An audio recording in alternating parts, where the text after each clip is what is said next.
안녕하십니까? 반갑습니다. 저는 인도네시아에서 온 조수아 선교사입니다.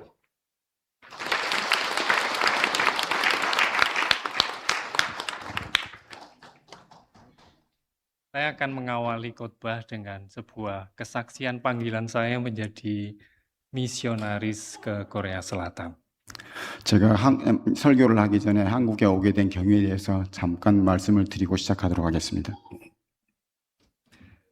Saya dulu takut dalam penginjilan 과거에 저는 복음 전하는 걸 매우 두려워했었습니다. karena saya trauma ketika melihat film penganiayaan orang Kristen saat saya SMP. Film itu diputar di dalam gereja. 중학교 다닐 적에 교회에서 영화를 본 적이 있는데 그 영화 내용이 기독교인들을 박해하는 것이었습니다. 그 영화를 본 이후로 트라우마가 생겼습니다. Namun Tuhan menolong dan memberikan keberanian melalui perjalanan pelayanan yang Tuhan percayakan. 그러나 하나님께서 맡기신 사역을 감당하고 또 하나님께서 도우시고 저에게 담대함을 주셔서 그 트라우마를 어느 정도 극복한 상태였습니다.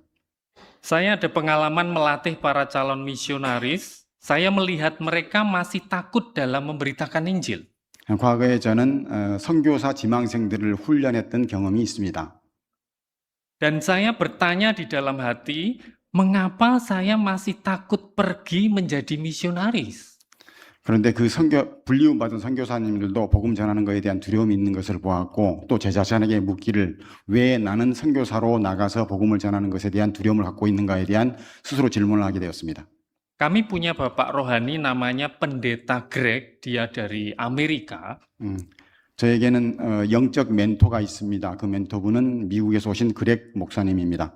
Beliau membekali kami dengan buku Spirit Walk dan Faktor Doa.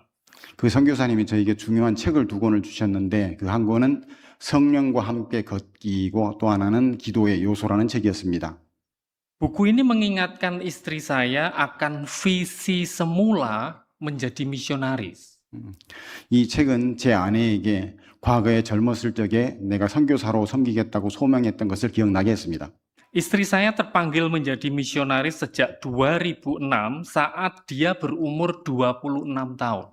제 아내는 2006년 26살의 나이로 선교사의 소명을 받았습니다. Dia mengikuti jejak bapak rohaninya yang juga seorang misionaris ke Tibet. 제 아내는 티벳으로 선교사로 떠났던 그 선교사님을 멘토로 두고 있었고 그 선교사님을 따라서 선교사가 되는 걸 되려고 생각을 하고 있었습니다. Istri saya punya prinsip yang kuat dan saya tidak ingin memaksakan kehendak kepada dia. 제 아내는 매우 신념이 강한 사람인데 저의 그런 바램을 아내에게 강제하고 싶지는 않았습니다. Jadi saya berdoa jika Tuhan sungguh menghendaki, biarlah Tuhan sendiri yang berbicara kepada istri saya. 그래서 하나님께 기도했습니다. 하나님 정말 하나님께서 이 일이 원하시는 일이라면 하나님께서 제 아내에게 직접 선교사로 나가라고 얘기해 주세요라고 얘기했습니다. Tidak lama kemudian kedua anak kami sakit dan istri saya juga jatuh sakit. 기도한 지 얼마 되지 않아서 제 아내와 두 아이가 심하게 앓기 시작했습니다. Dalam masa itu istri saya banyak berdoa dan membaca firman Tuhan.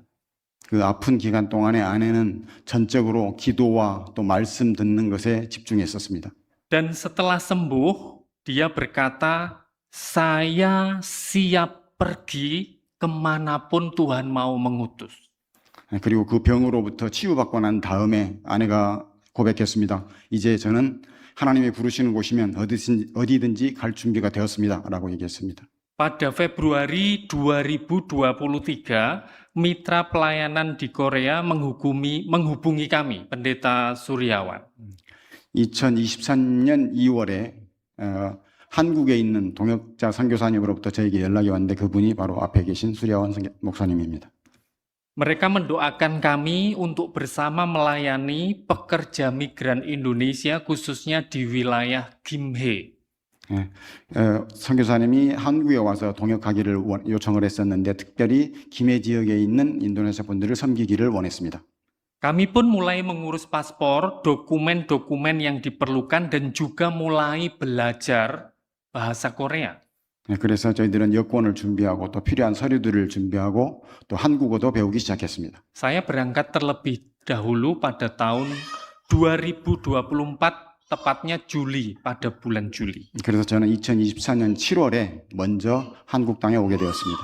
2 tahun proses untuk kami ke Korea penuh tantangan. 한국에 오기 위해서 준비하는 2년 기간 동안은 참 저희들에게 많은 시련의 연속이었습니다. Termasuk kami kehilangan 2 ibu yang sungguh kami kasihi. 그 중에 하나는 저희 양가 어머니를 보냈던 그런 아픔이었습니다. Tetapi kami percaya Tuhan mempersiapkan kami agar kami kuat di dalam pelayanan. 그러나 저희들은 믿습니다. 하나님께서 저희들을 한국에서 그 사역을 감당할 수 있도록 강하게 만드시는 과정이라고 믿고 있습니다. Kini kami bersyukur karena Tuhan yang memanggil. 지금 저희들은 하나님께서 저희들을 이곳에 부르신 것에 대해서 감사하고 있습니다. Dan Tuhan pula yang akan menguatkan kami untuk tetap taat dalam mengerjakan penginjilan di Korea Selatan. 그리고 하나님께서 또한 저희들을 강하게 하시고 준비시키셔서 한국 땅에서 복음을 전하는 일을 감당하게 하실 거라고 믿고 있습니다. Mohon doakan pelayanan kami. 저희들의 사역을 위해서 기도를 부탁드립니다. Mohon doakan juga kami dari semua orang-orang dari Indonesia yang ada di Korea. 그리고 또한 한국 땅에 있는 모든 인도네시아 사람들을 위해서 중보 기도 부탁드립니다. Supaya nama Tuhan Yesus semakin dimuliakan di dalam nama Tuhan Yesus saja yang rindu kami muliakan. 그들이 한국 땅에 있는 그들이 모두 예수의 이름으로 하나님을 찬양하도록 하기 위해서 기도해 주시기 바랍니다. Inilah kesaksian panggilan kami menjadi misionaris ke Korea Selatan. 여기까지가 한국에 오게 된 경위입니다. Kami juga mengucapkan banyak terima kasih kepada pimpinan Gereja Gupo, Pendeta Jong Moksanim. 정 목사님을 포함해서 구포교회 모든 성도들께 여기에 오도록 도와주신 것에 대해서 감사를 드립니다. Dan kami juga mengucapkan banyak terima kasih kepada seluruh anggota Gereja Gupo. Kurang lebih dalam 1 tahun ini banyak mendukung kami sekeluarga untuk mengerjakan pelayanan yang ada di Gimhae. 대략 1년 동안 한국 땅에서 저희들이 정착할 수 있도록 저희 가족들을 도와주신 모든 구포교회 성도님들께 감사의 말씀을 드립니다. Tuhan Yesus memberkati. 지금 설교 말씀을 전하겠습니다. 하나님께서 이렇게 말씀하셨습니다. Firman Tuhan dari Mazmur pasal 139 ayat yang ke-7. 시편 139편 7편에서는 하나님께서 이렇게 말하고 있습니다. Dalam bahasa Indonesia, kemana aku dapat pergi menjauhi rohmu, kemana aku dapat lari dari hadapanmu. 내가 주의 영을 떠나서 어디로 가며 하나님의 앞을 피하여 어디로 가리이까?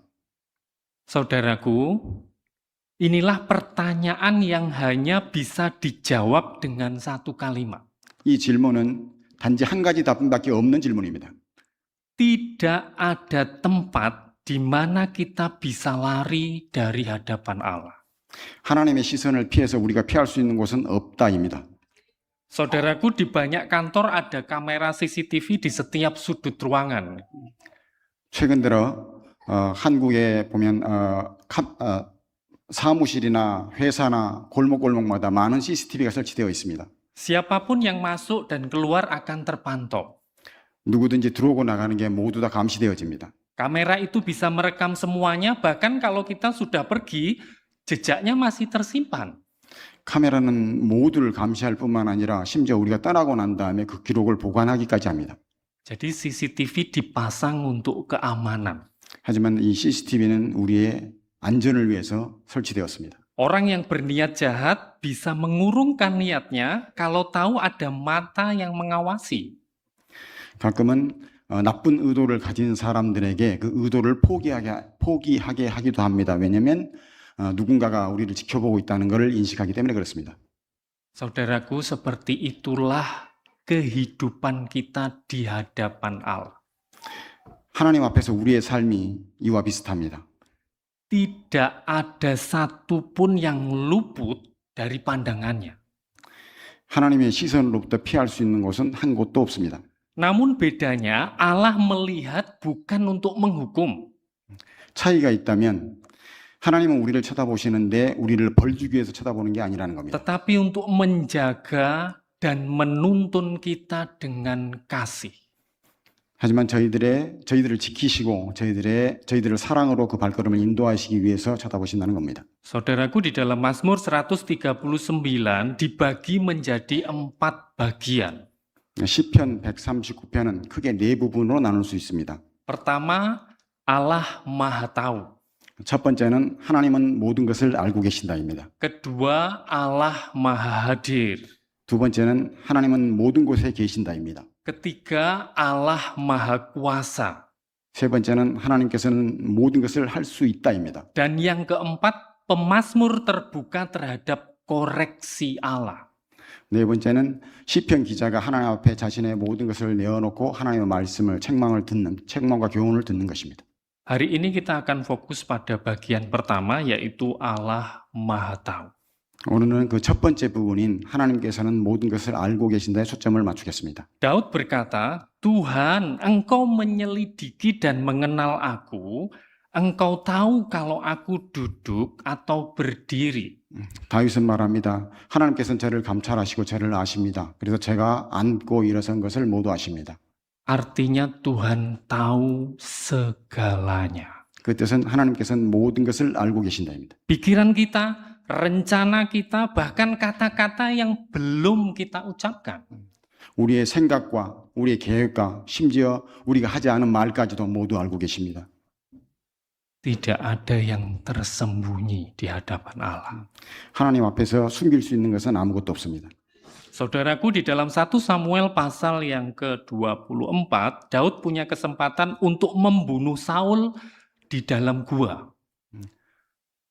사무엘상 24장에서는 하나님께서 다윗이 사울을 굴 속에서 죽일 기회가 있었습니다.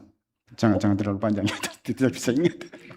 Orang-orangnya berkata, inilah waktunya, bunuhlah dia. 주변에 있는 사람들이 얘기했습니다. 자, 기회가 왔습니다. 죽이십시오. 그를 죽이십시오라고 얘기했습니다. Tapi Daud hanya memotong ujung jubah Saul, lalu hatinya berdebar-debar. 다윗은 가슴이 두근거렸지만 사울의 옷자락만 자르는 것으로 그쳤습니다. Ia berkata, jauhkanlah kiranya aku dari menjamah orang yang diurapi Tuhan. 그리고 자신에게 말했습니다. 하나님께서 기름 부으신 자를 제가 해하려고 하는 그 생각을 저로부터 멀어지게 해주십시오라고 말했습니다. Saudaraku, Daud bisa saja menjadi pahlawan. 다윗은 이 기회를 통해서 영웅이 될 수 있었습니다. Tapi dia lebih memilih taat kepada Tuhan daripada memuaskan egonya. 그러나 다윗은 자신의 희망사항을 채우기보다는 하나님 말씀에 순종하는 길을 선택했습니다. Mengapa? Karena dia sadar Tuhan tahu semuanya. 왜 그랬을까요? 그는 하나님께서 모든 것을 알고 계신다는 것을 믿고 있었기 때문에 그렇습니다. Tuhan melihat bahkan di tempat yang tersembunyi sekalipun. 하나님께서는 어떤 숨겨진 곳자도 보고 계십니다. Saudaraku, kalau Allah tahu segalanya, mengapa kita masih cemas dan takut akan hari esok? 사랑하는 성도 여러분, 만약에 하나님께서 모든 것을 알고 계신다면 왜 우리는 내일에 대해서 걱정하고 두려워할까요? Kita tidak sanggup menjaga diri kita sendiri dengan sempurna. 우리는 우리 자신조차도 완전하게 지켜내지 못합니다. Mengurus anak di dalam ruangan yang sama saja, kadang kita bisa lalai. 가끔은 같은 공간에 있는 자기 자녀도 지키지 못할 때가 있습니다. Anak bisa jatuh, anak bisa minum sesuatu yang berbahaya. 아이가 넘어지거나 더러는 아이가 위험한 걸 먹거나 할 때도 막지 못합니다. Kalau hal kecil saja kita tidak sanggup kendalikan, 이러한 작은 일조차도 우리 스스로 통제할 수 없습니다. bagaimana dengan masa depan yang sama sekali belum kita lihat? 우리가 아직 보지 못하고 경험하지 못한 미래에 대해서는 어떻겠습니까? Tetapi Tuhan tahu segalanya. 하지만 하나님께서는 모든 것을 알고 계십니다. Dia tahu apa yang kita hadapi hari ini, dia tahu jalan yang akan kita tempuh besok. 하나님께서는 오늘 우리가 어떤 일을 만날지 알고 계십니다. 그리고 내일 우리가 어떤 길을 가게 될지도 알고 계십니다. Karena itu saudaraku, bersandarlah penuh kepada Tuhan. 결국은 우리 모두는 하나님께 전적으로 의지해야만 합니다. Percayakan hidupmu kepada Dia yang Maha Tahu. 모든 것을 알고 계신 하나님께 우리의 삶을 맡겨야 합니다. Dan berdoalah dengan lebih sungguh-sungguh. 그리고 기도해야 합니다. 전심을 다해서 하나님께 기도해야만 합니다. Mazmur 139 mengingatkan kita. 시편 139편은 우리에게 아래와 같은 것들을 상기시킵니다. Kita tidak bisa lari dari kasih Allah. 우리는 하나님의 사랑으로부터 벗어날 수 없습니다. Ia tidak mengawasi untuk menghukum kita, 하나님께서는 우리를 벌주기 위해서 우리를 지켜보지 않으십니다. melainkan untuk menjaga dan menuntun langkah kita. 하나님께서는 우리의 발걸음을 인도하시고 우리를 지키기 위해서 우리를 감찰하고 계십니다.